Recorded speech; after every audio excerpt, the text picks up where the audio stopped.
জাতীয় নির্বাচনের প্রস্তুতিতে জামায়াতে ইসলামী ৩০০ আসনে প্রাথমিক প্রার্থীদের তালিকা চূড়ান্ত এবং নির্বাচনী প্রচারণা শুরু করেছে। দলটির নির্বাচনী কার্যক্রমে এবার বিশেষ গুরুত্ব পাচ্ছেন ইসলামী ছাত্র শিবিরের সাবেক কেন্দ্রীয় ও আঞ্চলিক নেতারা। জামায়াতের কেন্দ্রীয় প্রচার ও মিডিয়া সেক্রেটারি মতিউর রহমান আকন্দ গণমাধ্যমকে জানান, দলটি সম্ভাব্য প্রার্থীদের অনুমোদন দিয়েছে এবং তারা মাঠ পর্যায়ে নির্বাচনী কার্যক্রম চালিয়ে যাচ্ছেন। এরই মধ্যে শতাধিক আসনে প্রার্থীদের নামও ঘোষণা করা হয়েছে। এবারের নির্বাচনে জামায়াতের গুরুত্বপূর্ণ প্রার্থীদের মধ্যে রয়েছেন দলের নায়েবে আমির ডাক্তার সৈয়দ আবদুল্লাহ মোহাম্মদ তাহের, কুমিল্লা ১১, সহকারী সেক্রেটারি জেনারেল মাওলানা রফিকুল ইসলাম খান, সিরাজগঞ্জ ৪, মোহাম্মদ শাহজাহান, চট্টগ্রাম ১০, মতিউর রহমান আকন্দ, ময়মনসিংহ ৫, এহসানুল মাহবুব জুবায়ের, সিলেট ১ এবং নুরুল ইসলাম বুলবুল চাঁপাইনবাবগঞ্জ ৩ আসন থেকে নির্বাচন করবেন।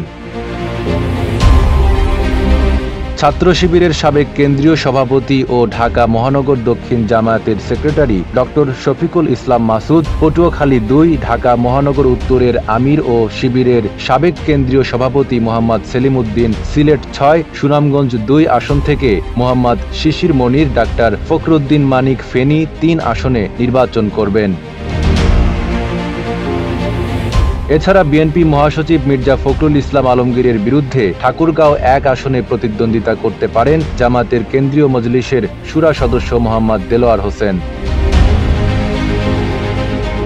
গাজীপুর ৪ আসন থেকে অধ্যক্ষ সালাউদ্দিন আইয়ুবী, কুমিল্লা ৫ থেকে ডক্টর মোবারক হোসাইন, শেরপুর সদর ১ থেকে হাফেজ রাশিদুল ইসলাম, শেরপুর ২ থেকে মোহাম্মদ গোলাম কিবরিয়া ভিপি, নেত্রকোনা ৪ থেকে আল হেলাল তালুকদার, কিশোরগঞ্জ ৪ থেকে অ্যাডভোকেট শেখ মোহাম্মদ রোকন রেজা নির্বাচন করার প্রস্তুতি নিচ্ছেন।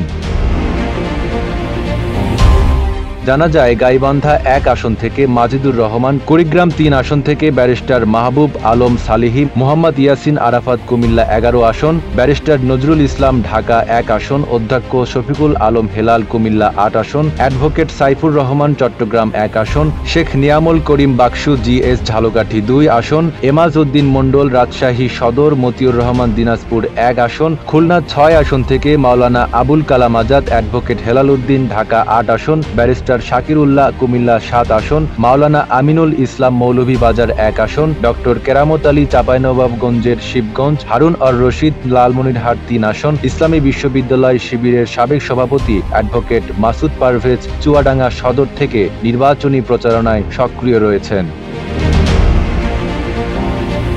এদিকে পিরোজপুরের ৩টি আসনে ঘোষিত ৩ প্রার্থীর মধ্যে দুজন আল্লামা সাইদির পুত্র। পিরোজপুর ১ আসন থেকে ইন্দুরকানী উপজেলা পরিষদের সাবেক চেয়ারম্যান মাসুদ সাইদি ও পিরোজপুর ২ আসন থেকে আল্লামা সাইদি ফাউন্ডেশনের চেয়ারম্যান শামীম সাইদি এবং পিরোজপুর ৩ আসন থেকে অধ্যাপক শরীফ মোহাম্মদ আব্দুল জলিল, পাবনা ১ থেকে নিজামী পুত্র ব্যারিস্টার নাজিম মোমেন নির্বাচন করার প্রস্তুতি নিচ্ছেন। জামায়াত অন্যান্য ইসলামী দলগুলোর সঙ্গে জোট করতে পারে বলে জানা গেছে। দলটির আমির বিভিন্ন ইসলামী দলের নেতাদের সঙ্গে মতবিনিময় করেছেন এবং ঐক্যবদ্ধ নির্বাচনী কৌশল নিয়ে আলোচনা করছেন। নির্বাচন কমিশনের ঘোষণা অনুযায়ী নির্বাচন ২০২৫ সালের ডিসেম্বর বা ২০২৬ সালের জুনে হতে পারে। জামায়াতও সেই লক্ষ্যে নির্বাচনী প্রস্তুতি চালিয়ে যাচ্ছে, তবে চূড়ান্ত প্রার্থীর তালিকা এখনও নির্ধারিত হয়নি। দলটির পক্ষ থেকে বলা হচ্ছে, নির্বাচনের আগে ন্যূনতম রাজনৈতিক ও প্রশাসনিক সংস্কার প্রয়োজন। জামায়াত মনে করে, সুষ্ঠু নির্বাচন নিশ্চিত করতে সংস্কার ছাড়া হলে সেটি হবে নির্বাচনের জেনোসাইড বা নির্বাচনের গণহত্যা। নির্বাচনী প্রচারে জামায়াতের শীর্ষ নেতারা দেশব্যাপী সফর চালাচ্ছেন। দলীয় কর্মী সম্মেলনের মাধ্যমে নেতাকর্মীদের উজ্জীবিত করার পাশাপাশি সাধারণ মানুষের সমর্থন আদায়ের প্রচেষ্টা চলছে। নাইম আরাবী, ঢাকা পোস্ট।